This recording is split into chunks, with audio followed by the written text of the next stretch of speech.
اس وقت قسطنطین کی لاش محل کے اندر ایک کمرے میں پڑی تھی اور محل کے باہر ایک قسم کی عوامی عدالت لگی ہوئی تھی، جس نے ہرقل اور قسطنطین کے قاتل طبیب کو ایسی سزا دی کہ اس کا نام و نشان ہی مٹا ڈالا۔ مرتینہ کو ایسی سزا نہیں دی جا سکتی تھی کیونکہ وہ بادشاہ کی بیوی تھی اور ملکہ کہلاتی تھی۔ شاہی خاندان کو تو ویسے بھی قتل معاف تھے۔ ہرقل نے تو مصر میں اپنی رعایا کو بے دردی سے قتل کروایا تھا، لیکن یہاں معاملہ کچھ اور ہو گیا تھا۔ مرتینہ رعایا سے کتنے ہی آدمی قتل کروا دیتی، کوئی اس سے باز پرس نہ کرتا، لیکن اس نے ایک بادشاہ کو اور بادشاہ کے بیٹے کو قتل کروایا تھا۔ وہاں جو فوجی اور شہری شخصیات موجود تھیں، انہوں نے مرتینہ کے اس جرم کو نظر انداز نہ کیا۔ مرتینہ بڑی ہی ڈھیٹ فطرت کی عورت تھی۔ وہ اب بھی کہہ رہی تھی کہ اس کے خلاف سازش کی گئی ہے اور طبیب کو ڈرا دھمکا کر اس سے یہ بیان دلوایا گیا ہے۔ مرتینہ کو دکھ تو یہ دیکھ کر ہو رہا تھا کہ اس کے جو حامی جرنیل وغیرہ تھے اور جو اس کی حمایت میں مرنے مارنے پر اتر آتے تھے، وہ اس کا ساتھ چھوڑ گئے تھے اور اس کی حمایت میں ایک لفظ بھی نہیں کہہ رہے تھے۔ مصر میں ایک قلعہ بند شہر نکیوس ہوا کرتا تھا۔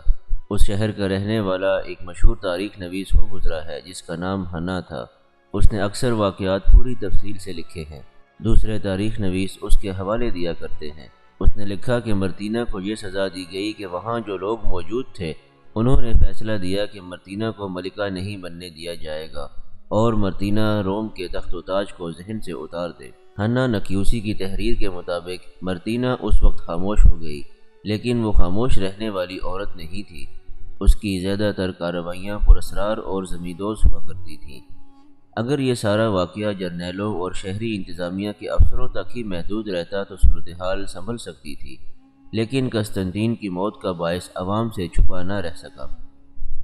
طبیب کو جس ظالمانہ طریقے سے سزائے موت دی گئی تھی، وہ محل کے اندر یا دور کہیں جنگل میں نہیں دی گئی تھی۔ اس کے جسم کو محل کے باہر چیرا پھاڑا گیا تھا، جو کئی لوگوں نے دیکھا، اور یہ بات سارے شہر میں پھیل گئی اور شہریوں سے فوج میں جا پہنچی۔ فوجیوں نے جب سنا کہ ہرقل اور قسطنطین کو ملکہ مرتینہ نے طبیب سے زہر دلوا کر مروایا ہے، تو شہری بھی اور فوجی بھی مرتینہ کے خلاف بھڑک اٹھے۔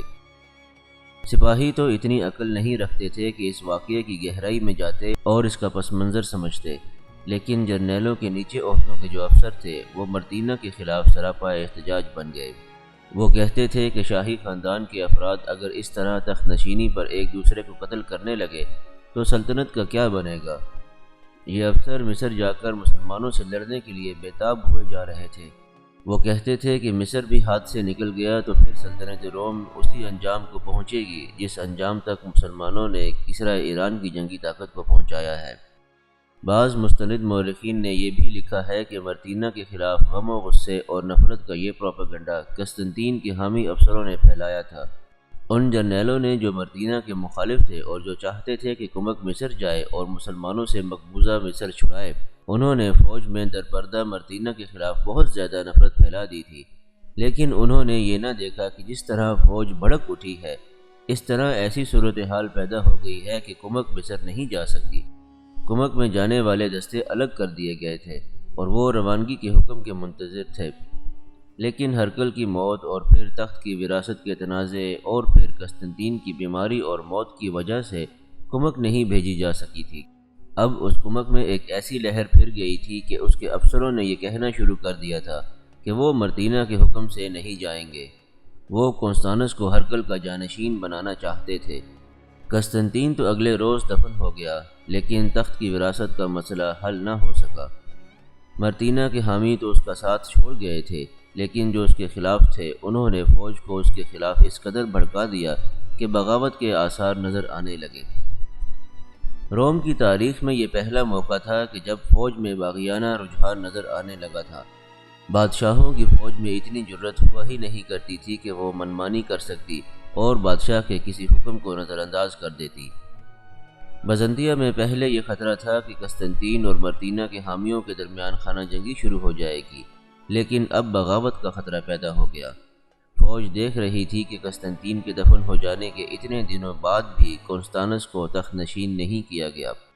مرتینہ کہیں دبک کر بیٹھ نہیں گئی تھی۔ وہ تو بڑی ہی خوبصورت ناگن تھی۔ تخت کی وراثت کو وہ کسی قیمت پر نہیں چھوڑ سکتی تھی۔ وہ نہیں تو اس نے اپنے بیٹے ہرکلیوناس کو تخت نشین کرانا ہی تھا۔ اس نے درپردہ ایک دو جرنیلوں کو خریدنے کی کوششیں شروع کر دیں۔ کیرس دانستہ بہت دن مرتینہ سے نہ ملا۔ وہ تو مرتینہ کا سب سے بڑا حامی تھا۔ اس نے جب سنا کہ مرتینہ زمیندوز کارروائیوں میں مصروف ہے تو ایک روز اس کے ہاں چلا گیا۔ کیا تم بھی میرے دشمنوں سے جا ملے ہو کیرس؟ مرتینہ نے کہا۔ تم شاید بھول گئے ہو کہ میں نے تمہیں کس اونچے مقام تک پہنچا دیا ہے۔ یہ وہم دل سے نکال دو مرتینہ، کیرس نے کہا۔ باہر کی صورتحال دیکھو کیا ہے۔ یہاں بھی قبطی عیسائی اور ان کے حامی موجود ہیں۔ وہ اس قتل و غارت کو نہیں بھولے جو شاہ ہرقل نے میرے ہاتھوں کروائی تھی۔ کسی کو ذرا سا بھی شک ہو گیا کہ میں تمہارے حامیوں میں سے ہوں تو مجھے قتل کر دیا جائے گا۔ میں اس کوشش میں ہوں کہ کمک لے کر مصر چلا جاؤں اور مسلمانوں کو وہاں سے نکالوں۔ تمہاری اور تمہارے بیٹے کی سلامتی کے لیے ضروری ہو گیا ہے کہ مصر کو دوبارہ اپنے قبضے میں لیا جائے۔ کسی بھی وقت تمہارے خلاف بغاوت ہو سکتی ہے۔ اگر میں نے مصر واپس لے لیا تو تمہیں اور تمہارے بیٹے کو وہاں پناہ مل جائے گی اور پھر ہم دونوں وہاں خود مختاری کا اعلان کر دیں گے۔ مصر میں میرے لیے یہی ایک مہم نہیں ہوگی کہ مسلمانوں کو پسپا کرنا ہے، بلکہ قبطی عیسائیوں کے دلوں سے اپنی اور ہرقل کے شاہی خاندان کی دشمنی بھی نکالنی ہے۔ دیکھو کیرس، مرتینہ نے کہا، میں تخت سے دستبردار ہو جاتی ہوں، لیکن کسی طرح میرے بیٹے کو تخت کا وارث بنوا دو۔ میں خزانے تمہارے قدموں میں ڈھیر کر دوں گی۔ اگر کونستانس تخت پر بٹھا دیا گیا تو میں تمہیں بتا دیتی ہوں کہ اسے بھی قتل کروا دوں گی۔ تم جانتے ہو میں کیا کر سکتی ہوں اور کس حد تک پہنچ جایا کرتی ہوں۔ اپنے آپ کو قابو میں رکھو، کیرس نے کہا۔ یوں دبک جاؤ جیسے تم مر ہی گئی ہو۔ میں ہرکلیوناس کو تخت پر بٹھا دوں گا، لیکن کونستانس کو راضی رکھنا ضروری ہے۔ بہرحال یہ فیصلے مجھ پر چھوڑ دو اور ابھی مجھے اس باغیانہ صورتحال پر قابو پا لینے دو۔ تاریخ میں لکھا ہے کہ چند مہینے گزر گئے اور ہر لمحہ خطرہ ہوتا تھا کہ ابھی بغاوت ہوئی کہ ہوئی۔ یہ محض اتفاق تھا کہ بغاوت کے شعلے بھڑک نہ اٹھے۔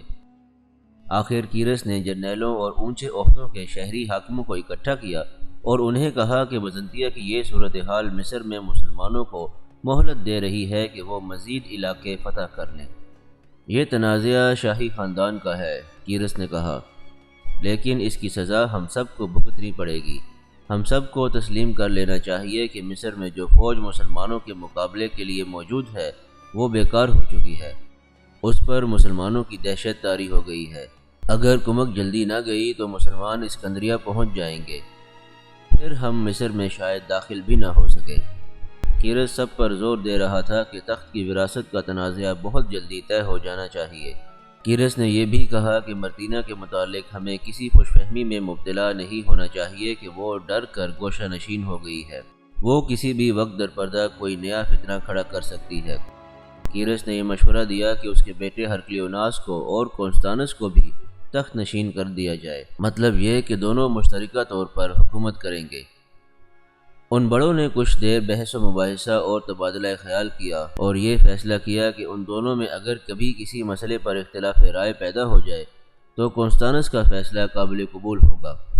سب اس فیصلے پر متفق ہو گئے اور باقاعدہ طور پر شاہی فرمان جاری کر دیا گیا۔ انتظام یہ کیا گیا کہ یہ فرمان ہر گھر تک اور فوج میں ہر سپاہی تک پہنچ جائے تاکہ لوگوں کو اور ساری کی ساری فوج کو پتہ چل جائے کہ تخت کی وراثت میں مرتینہ کا کوئی حصہ اور عمل دخل نہیں اور وہ ملکہ نہیں بن رہی۔ اس فیصلے کے اثرات توقع کے مطابق نہایت اچھے رہے۔ بغاوت کا خطرہ ٹل گیا اور اب کمک کے فوجیوں نے خود ہی مطالبہ شروع کر دیا کہ انہیں مصر بھیجا جائے۔ دوسرا فیصلہ یہ ہوا کہ کمک کیرس لے جائے گا۔ جرنیل تو ساتھ تھے لیکن کیرس کو اس کمک کی کمان دے دی گئی تھی۔ تاریخ میں اس کمک کی صحیح نفری نہیں لکھی گئی، صرف یہ لکھا ہے کہ کیرس بھاری تعداد میں کمک لے کر مصر کو روانہ ہو گیا۔ ان دستوں کے علاوہ کیرس اپنے ساتھ راہبوں اور مبلغوں کی بھی ایک جماعت لے گیا تھا جو سینکڑوں کی تعداد میں تھے۔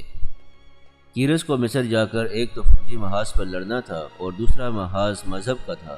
یہ کمک جس بحری بیڑے میں گئی وہ بیڑا اگست کے آخر یا ستمبر 641 عیسوی کے پہلے ہفتے میں روانہ ہوا تھا۔ غور فرمائیے کہ یہ سب کیا تھا۔ کیا مسلمانوں نے کوئی جادو کر دیا تھا کہ ہرقل کے خاندان میں اتنا بڑا واقعہ ہو گیا کہ ہرکل اور اس کے جرنیل بیٹے کو ان کے اپنے طبیب نے زہر دے کر مار ڈالا، اور پیچھے تخت و تاج کی وراثت کا ایسا تنازعہ اٹھا کہ گھر کے افراد ایک دوسرے کے دشمن ہو گئے، اور ان کی نظریں مصر سے ہٹ گئیں جہاں مسلمان فتوحات حاصل کرتے جا رہے تھے۔ تاریخ حیرت کا اظہار کرتی ہے کہ اتنے قلیل مجاہدین اسلام نے اتنی بڑی طاقت کو اس حال تک، بلکہ اس بدحالی تک کس طرح پہنچا دیا۔ اس سوال کا جواب قرآن پاک میں ملتا ہے۔ سورہ الاعراف میں اللہ تبارک و تعالیٰ کا فرمان ہے کہ ہر قوم کے لیے مہلت کی ایک مدت مقرر ہے، جب کسی قوم کی یہ مدت پوری ہو جاتی ہے تو اس کی تباہی میں ایک سانس برابر بھی دیر نہیں ہوتی۔ اے بنی آدم، تمہارے پاس تم میں سے ہی رسول آئیں اور تمہیں میری آیات سنائیں، تو یاد رکھو کہ جو کوئی ان آیات کی نافرمانی سے بچے گا اور اپنی اصلاح کرے گا، اسے نہ کوئی خوف ہوگا اور نہ رنج۔ اللہ تبارک و تعالیٰ نے یہ بھی فرمایا ہے کہ تم اپنی اصلاح نہیں کرو گے اور میری آیات کی نافرمانی کرتے رہو گے تو تمہاری جگہ وہ قوم آ کر لے لے گی جو تم سے بہتر ہوگی۔ یہ ہے اصل جواب کہ ہرکل اور اس کی اتنی وسیع اور طاقتور سلطنت کو ایسا عبرتناک زوال کیوں آیا۔ ہرکل نے تو اپنی مقدس کتاب جو آسمان سے اتری تھی اس کی بھی نافرمانی کر کے اپنی ہی عیسائیت رائج کر ڈالی تھی۔ اس وقت وہ بہتر قوم اہل اسلام ہی تھے جو اللہ کی خوشنودی کی خاطر اپنے وطن سے دور جہاد میں جانوں کی قربانیاں دے رہے تھے۔ وہ جو بھی شہر فتح کرتے وہاں انہیں خزانے ملتے اور ایک سے بڑھ کر ایک حسین و جمیل عورت ملتی تھی، لیکن اللہ کے وہ سچے بندے نہ خزانے کی طرف دیکھتے نہ کسی عورت کو آنکھ اٹھا کر دیکھتے تھے۔ جہاں جاتے وہاں اعلان کرتے کہ وہ ان کی عزت و آبرو اور جان و مال کی حفاظت کی ذمہ داری اپنے پاس رکھتے ہیں۔ انہوں نے عملاً یہ وعدے پورے کر کے دکھائے، اور یوں اللہ کی ایک بہتر قوم ایک نافرمان قوم پر غالب آتی چلی جا رہی تھی۔ اب ہم داستان کو چند مہینے پیچھے مئی 641 عیسوی کے دنوں میں لے جاتے ہیں۔ یہ وہ دن تھے جب سپہ سالار عمرو بن عاص رضی اللہ تعالیٰ عنہ بیبلون سے سکندریہ کی طرف اپنے لشکر کے ساتھ روانہ ہوئے تھے۔ انہی دنوں قسطنطین بیمار ہو گیا تھا اور بزنطیہ کے شاہی محل میں محلاتی سازشیں عروج پر پہنچ گئی تھیں اور تفرقہ فوج تک پھیل گیا تھا۔ عمرو بن عاص رضی اللہ تعالیٰ عنہ کو جاسوسوں کے ذریعے معلوم ہو چکا تھا کہ بزنطیہ کے شاہی محل میں کیا ہو رہا ہے اور ابھی کمک کے آنے کا کوئی امکان نہیں، لیکن اس کا یہ مطلب نہیں تھا کہ مصر میں رومی فوج تھوڑی تھی۔ مجاہدین اسلام نے اس فوج کو بہت جانی نقصان پہنچایا تھا، پھر بھی اس فوج کی نفری مجاہدین کی نسبت 3 گنا زیادہ تھی۔ بیبلون فتح کر کے عمرو بن عاص رضی اللہ تعالیٰ عنہ نے امیر المومنین حضرت عمر رضی اللہ تعالیٰ عنہ کے نام پیغام لکھوا کر قاصد کو اسی وقت مدینہ روانہ کر دیا تھا۔ مصر تو امیر المومنین کے ذہن اور اعصاب پر سوار رہتا تھا۔ انہیں احساس تھا کہ عمرو بن عاص رضی اللہ تعالیٰ عنہ کے ساتھ لشکر بہت تھوڑا ہے اور ہر لڑائی میں اس کی نفری کم ہو جاتی ہے۔ امیر المومنین نے اپنے آپ کو اس خوش فہمی میں کبھی مبتلا نہیں کیا تھا کہ مجاہدین نعرہ تکبیر بلند کریں گے اور دشمن بھاگ جائے گا۔ وہ اپنے خطبوں میں اللہ کا یہ پیغام سب تک پہنچاتے رہتے تھے کہ تمہیں وہی ملے گا جس کی کوشش کرو گے۔ وہ تو مجاہدین جانوں کی بازی لگا کر رہے تھے اور امیر المومنین کمک اکٹھی کرنے میں لگے رہتے تھے۔ امیر المومنین کی بے تابی اور بے چینی کا یہ عالم تھا کہ ہر وقت قاصد کے انتظار میں رہتے تھے۔ کچھ دن گزر جاتے تو شہر سے نکل کر اس راستے پر چلے جاتے جس راستے سے قاصد آیا کرتے تھے۔ انہیں پہلے پیغام مل چکا تھا کہ اب مجاہدین ایک ایسے شہر کو محاصرے میں لے رہے ہیں جس کا دفاع بلا شک و شبہ ناقابل تسخیر ہے اور جس کے اندر بہت بڑی فوج موجود ہے۔ امیر المومنین باہر نکل گئے۔ اس روز تو وہ اس قدر بے قرار تھے کہ اپنے آپ پر قابو پانا مشکل ہو رہا تھا۔ انہیں اپنے اندر سے کچھ ایسے اشارے مل رہے تھے جیسے آج قاصد آ ہی جائے گا۔ ٹہلتے ٹہلتے امیر المومنین خاصا آگے نکل گئے۔ دور افق پر انہیں یوں گرد اڑتی نظر آئی جیسے کوئی گھڑ سوار یا شتر سوار آ رہا ہو۔ امیر المومنین اور تیز چل پڑے۔ کچھ دیر بعد انہوں نے دیکھا کہ اس گرد میں لپٹا ہوا ایک گھڑ سوار آ رہا ہے۔ امیر المومنین کے قدم اور تیزی سے اٹھنے لگے۔ آخر سوار قریب آ گیا اور امیر المومنین کو دیکھ کر اس نے گھوڑے کی لگام اتنی زور سے کھینچی کہ گھوڑے نے چاروں پاؤں زمین پر جما دیے اور چند قدم پاؤں گھسیٹتا آیا۔ یا امیر المومنین، گھڑ سوار نے کود کر اترتے ہوئے کہا۔ بیبلون مبارک ہو، سپہ سالار عمر بن عاص رضی اللہ تعالیٰ عنہ کا پیغام لایا ہوں۔ امیر المومنین وہیں رکے رہے، ہاتھ اوپر اٹھائے اور آسمان کی طرف دیکھ کر کہا، یا اللہ تیری ذات باری کا شکر ادا کرتا ہوں۔ پھر انہوں نے قاصد سے پیغام لیا اور وہ پڑھتے ہوئے واپس چل پڑے۔ قاصد گھوڑے کی لگام پکڑے ان کے ساتھ ساتھ چلتا آ رہا تھا۔ امیر المومنین کے چہرے پر فتح و نصرت اور مسرت کی سرخی آ گئی تھی۔ شہر میں داخل ہو کر اعلان کرتے آئے کہ مصر سے پیغام آیا ہے، سب مسجد میں آ جائیں۔ مسجد ایک مرکز ہوتا تھا جس میں لوگوں کو اکٹھا کر کے اچھے برے پیغامات سنائے جاتے اور قومی اور ذاتی مسائل حل کیے جاتے تھے۔ مجلس مشاورت بھی مسجد میں ہی بیٹھ کر امور و معاملات پر بات چیت اور فیصلے کیا کرتی تھی۔ مسجد میں امیر المومنین نے پیغام پڑھ کر سنایا اور پھر کچھ باتیں قاصد نے زبانی سنائی، اور اس کے بعد امیر المومنین نے پہلی بات یہ کہی کہ عمر بن عاص رضی اللہ تعالیٰ عنہ کو کمک کی شدید اور بہت جلد ضرورت ہے۔ انہوں نے یہ بھی بتایا کہ بیبلون کی فتح کوئی آسان کام نہیں تھا، اور پھر بیبلون کی اہمیت بتائی، اور پھر کہا کہ اب مجاہدین اور ہی زیادہ دشوار صورتحال میں جا رہے ہیں۔ انہوں نے کہا کہ سکندریہ کی فتح اسی صورت میں ممکن ہو سکتی ہے کہ عمر بن عاص رضی اللہ تعالیٰ عنہ کو فوری طور پر کمک پہنچ جائے۔ ابھی مسلمانوں کی باقاعدہ تنخواہ دار فوج نہیں بنی تھی۔ لوگ رضاکارانہ طور پر ایک لشکر تیار کر کے محاذ پر جایا کرتے تھے۔ امیر المومنین نے کمک کی ضرورت کا ذکر کیا تو ایک لشکر تیار ہونے لگا۔ امیر المومنین نے مدینہ سے دور دور رہنے والوں کو پہلے ہی کمک کے لیے کہہ رکھا تھا۔ کئی لوگ تیار ہو گئے تھے اور اب امیر المومنین کے حکم کا انتظار کر رہے تھے۔ امیر المومنین نے پیغام کا جواب لکھوایا جس میں عمر بن عاص رضی اللہ تعالیٰ عنہ کو اجازت دی کہ وہ اسکندریہ کی طرف کوچ کر جائے۔ ظاہر ہے کہ انہوں نے کچھ ضروری ہدایات بھی لکھوائی ہوں گی اور یہ بھی لکھا کہ کمک بہت جلدی پہنچ رہی ہے۔ سپہ سالار عمر بن عاص رضی اللہ تعالیٰ عنہ اس وقت بیبلون سے روانہ ہوئے تھے جب انہیں امیر المومنین کا پیغام مل گیا تھا۔ مصر کی اصل صورتحال سے عمر بن عاص رضی اللہ تعالیٰ عنہ ہی بہتر واقف تھے۔ وہ چاہتے تو اپنے طور پر ہی کوچ کر سکتے تھے، لیکن ڈسپلن کی پابندی ایسی ہوتی تھی کہ عمر بن عاص رضی اللہ تعالیٰ عنہ امیر المومنین کی اجازت آنے سے پہلے ایک قدم بھی نہیں اٹھاتے تھے۔ تاریخ میں یہ واضح نہیں کہ کمک بیبلون ہی پہنچ گئی تھی یا آگے جا کر راستے میں ملی تھی۔ یہ بھی واضح نہیں کہ کمک کی نفری کتنی تھی اور اس کے ساتھ جو سالار گئے تھے ان کے نام کیا تھے۔ صرف سپہ سالار عمر بن عاص رضی اللہ تعالیٰ عنہ ہی نہیں بلکہ تمام مجاہدین بیبلون سے سکندریہ کی طرف کوچ کے لیے بےتاب اور بے صبر ہوئے جا رہے تھے۔ اب عمر بن عاص رضی اللہ تعالیٰ عنہ سکندریہ کی طرف کوچ کر رہے تھے۔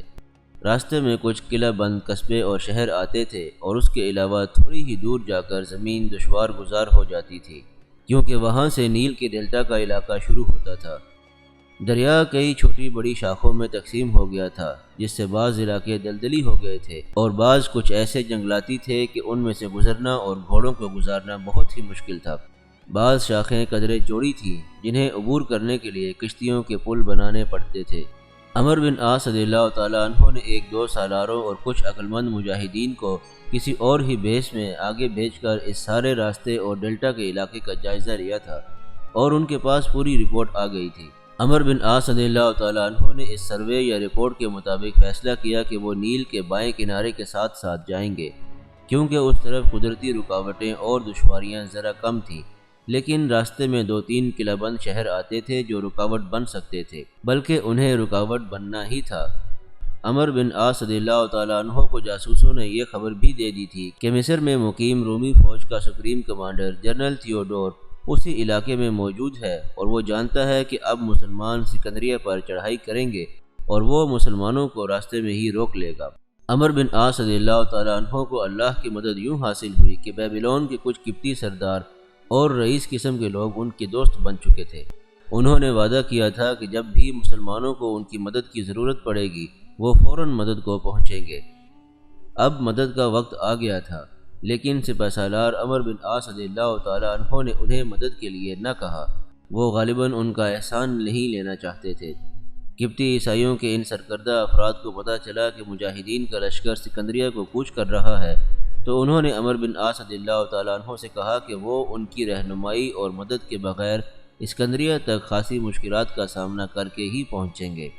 بہتر ہے کہ ان میں سے کچھ افراد کو ساتھ لے لیں جو اس علاقے سے واقف ہیں اور اس علاقے کے قبطی عیسائیوں سے تعاون بھی حاصل کر سکتے ہیں۔ عمر بن عاص رضی اللہ تعالیٰ عنہ نے اپنے سالاروں سے صلاح مشورہ کیا تو سالاروں نے کہا کہ ان لوگوں کو ساتھ لے ہی لیا جائے تو بہتر ہے۔ ان قبطی عیسائیوں نے یہاں تک کہا تھا کہ وہ اتنی نفری اپنے ساتھ لے چلیں گے کہ کسی جگہ کشتیوں کا پل بنانے کی ضرورت محسوس ہوئی تو وہ بنا دیں گے۔ عمر بن عاص رضی اللہ تعالیٰ عنہ نے اپنے سالاروں کا مشورہ قبول کر لیا اور قبطی عیسائیوں کے سرکردہ افراد سے کہا کہ وہ اپنے ان آدمیوں کو ساتھ لے چلیں جن پر انہیں پورا بھروسہ ہے اور وہ کہیں دھوکہ نہیں دیں گے۔ ان سرکردہ افراد نے سپہ سالار کو پورا یقین دلایا اور کہا کہ جہاں کسی پر ذرا سا بھی بے وفائی کا شک ہوا وہ اپنے ہاتھوں سے اس شخص کو قتل کر دیں گے۔ لشکر بیبلون سے نکلا اور اللہ کا نام لے کر سوئے اسکندریہ روانہ ہوا۔ مجاہدین کا لشکر دریا کے بائیں کنارے پر جا رہا تھا۔ یہ کنارہ بہت دور تک مسلمانوں کے قبضے میں تھا۔ ذہن میں رکھیں کہ لشکر کی تعداد کچھ اور کم ہو گئی تھی کیونکہ بیبلون جیسے شہر میں نظم و نسق برقرار رکھنے اور شہر کا سرکاری کاروبار چلانے کے لیے مجاہدین کی خاصی تعداد چھوڑ دی گئی تھی۔ چند میل آگے دریا کے کنارے پر ایک شہر نکیوس واقع تھا۔ یہ قلعہ بند شہر تھا جس میں رومی فوج کی اچھی خاصی تعداد موجود تھی۔ یہ شہر دریا کے دوسرے کنارے پر آباد تھا۔ وہاں دریا کا پاٹ اور ہی زیادہ چوڑا ہو جاتا تھا۔ اس شہر کو نظر انداز کیا جا سکتا تھا۔ لشکر تو بائیں کنارے پر چلا جا رہا تھا اور اس کی منزل سکندریہ تھی۔ کسی سالار نے یہ مشورہ دیا بھی کہ اس شہر کو نہ چھیڑا جائے۔ مشکل مسئلہ یہ درپیش تھا کہ اس شہر پر حملہ کرنے کے لیے دریا عبور کرنا تھا جو کشتیوں کا پل بنا کر ہی کیا جا سکتا تھا۔ لیکن خطرہ یہ تھا کہ رومی تیروں اور پھینکنے والی برچھیوں سے مجاہدین کو دریا میں ہی رکھتے۔ نہیں، عمر بن عاص رضی اللہ تعالیٰ عنہ نے کہا، بے شک یہ شہر دریا کے پار ہے اور ہمارے کوچ کے راستے کی رکاوٹ نہیں، لیکن اسے ہم نظر انداز کر گئے تو اس کا مطلب یہ ہوگا کہ ہم اپنے پیچھے ایک خطرہ چھوڑ چلے ہیں جو کسی مشکل مقام پر عقب سے ہم پر آ پڑے گا۔ اس صورتحال میں ہمیں زیادہ نقصان اٹھانا پڑے گا اور ہو سکتا ہے کہ ہم پیش قدمی کر ہی نہ سکے۔ اس شہر پر حملہ ضروری ہے۔ معلوم نہیں کہ سپہ سالار عمر بن عاص رضی اللہ تعالیٰ عنہ جانتے تھے یا نہیں کہ رومی فوج زندہ و بیدار ہے اور اس کے کمانڈروں کو معلوم ہے کہ مسلمان اب سکندریہ کی طرف پیش قدمی کریں گے۔ رومیوں نے اپنی بیداری اور تیاری کا مظاہرہ اس طرح کیا کہ یہ شہر نکیوس ابھی کچھ دور تھا کہ رومی فوج مجاہدین کے لشکر کے مقابلے کو بائیں کنارے پر آ گئی، جس سے مسلمانوں کا دریا پار کرنے کا مسئلہ ختم ہو گیا۔ یہ ایک مقام تھا جو اس زمانے میں ترنوت کہلاتا تھا۔ نکیوس کے دفاع میں جو جرنیل وہاں موجود تھا اسے اطلاع مل گئی تھی کہ مجاہدین کا لشکر آ رہا ہے۔ اس نے اپنی اچھی خاصی نفری کشتیوں کے ذریعے دریا کے بائیں کنارے پر پہنچا دی کہ یہ دستے مجاہدین کے لشکر کو روکیں یا انہیں وہی کمزور کر دیں۔ یہ کارروائی دراصل نکیوس شہر کے دفاع کی کارروائی تھی۔ اس مقام پر رومیوں اور مجاہدین کا تصادم ہوا۔ عمر بن عاص رضی اللہ تعالیٰ عنہ نے خاص طور پر محسوس کیا کہ رومیوں کا حوصلہ تر و تازہ ہے اور ان میں لڑنے کا جذبہ اثر نو پیدا ہو گیا ہے۔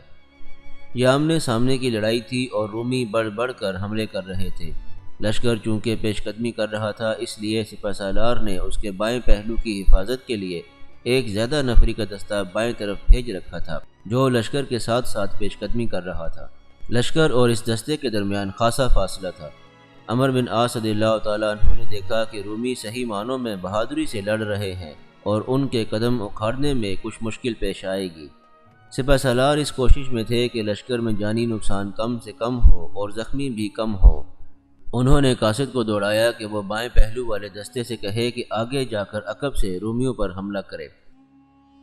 وہ زمین نشیب و فراز والی تھی، کچھ علاقہ جنگلاتی تھا اور کچھ چٹانیں ٹیکریاں وغیرہ بھی تھیں۔ بائیں پہلو والا دستہ پیغام ملتے ہی بڑی تیزی سے آگے بڑھا اور اپنے آپ کو رومیوں سے چھپاتے ہوئے آگے گیا اور پیچھے مڑا، اور رومیوں کو اس وقت اس دستے کی موجودگی کا علم ہوا جب مجاہدین کے اس دستے نے ان پر شدید حملہ بول دیا تھا۔ رومی ایسی بری طرح گھیرے میں آ گئے کہ کٹ مرنے کے سوائے اب وہ کچھ بھی نہیں کر سکتے تھے۔ وہ بری طرح کٹے اور بعض دریا میں کود گئے، لیکن تیر انداز مجاہدین نے انہیں زندہ نہ جانے دیا۔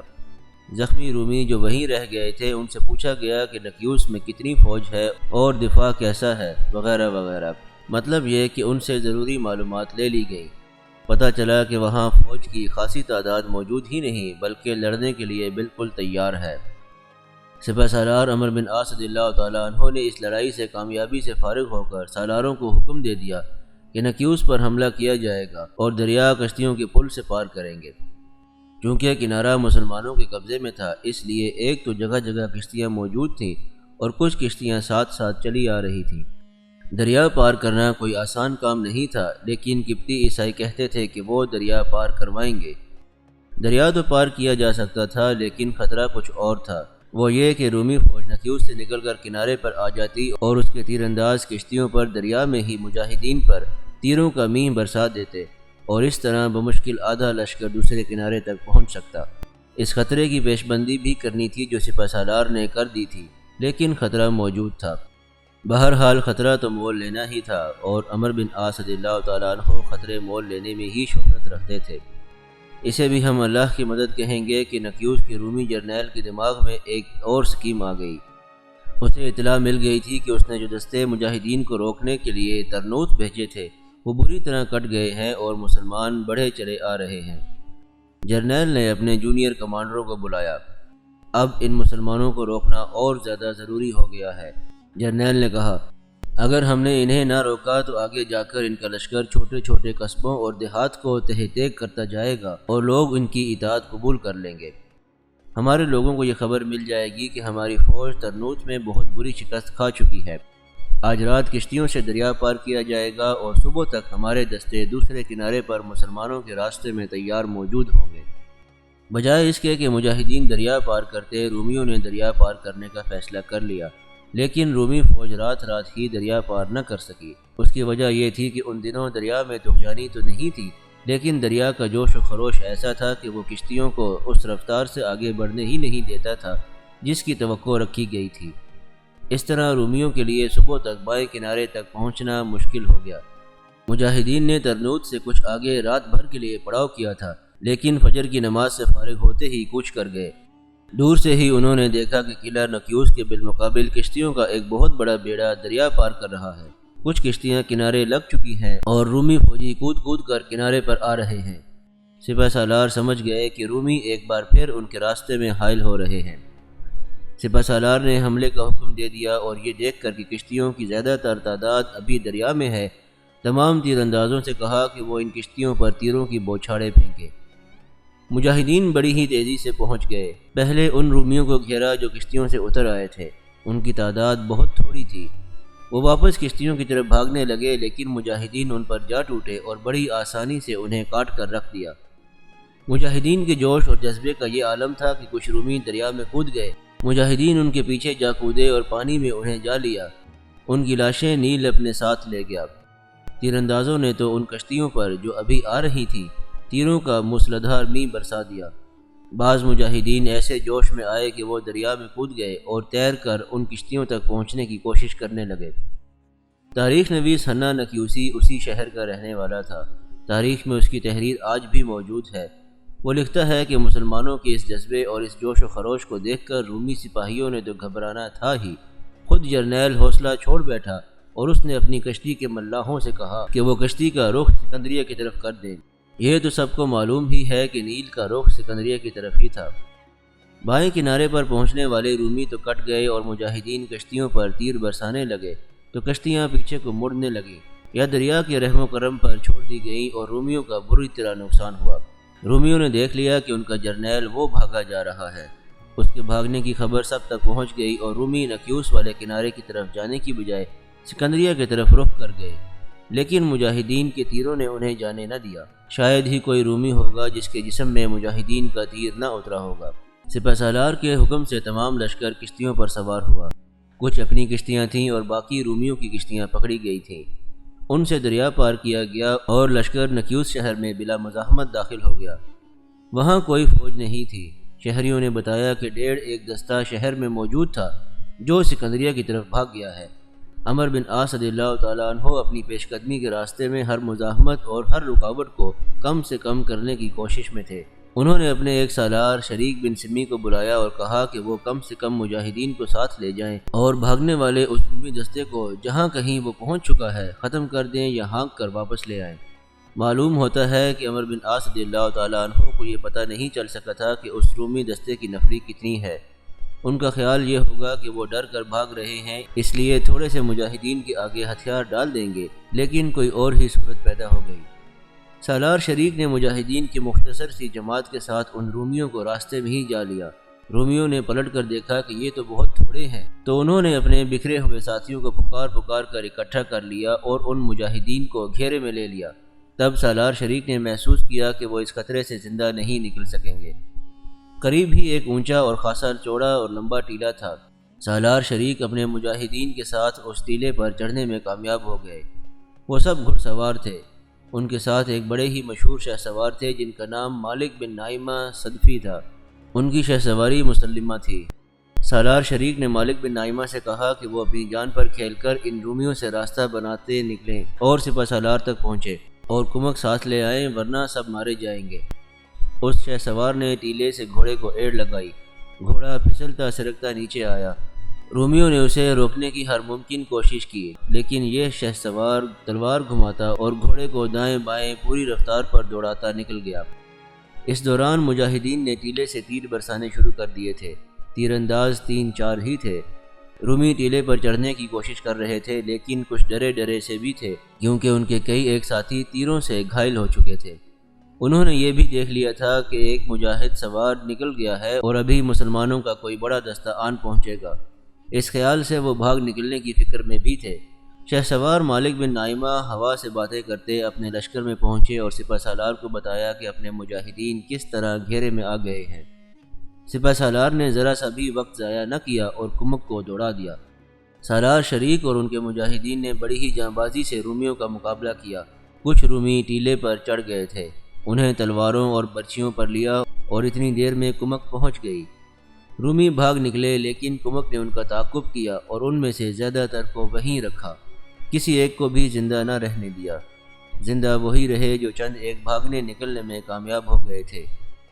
نیل کے کنارے وہ ٹیلہ آج بھی موجود ہے اور وہ سالار شریک کے نام سے موسوم ہے۔ آج بھی اس ٹیلے کو قوم شریک کہتے ہیں۔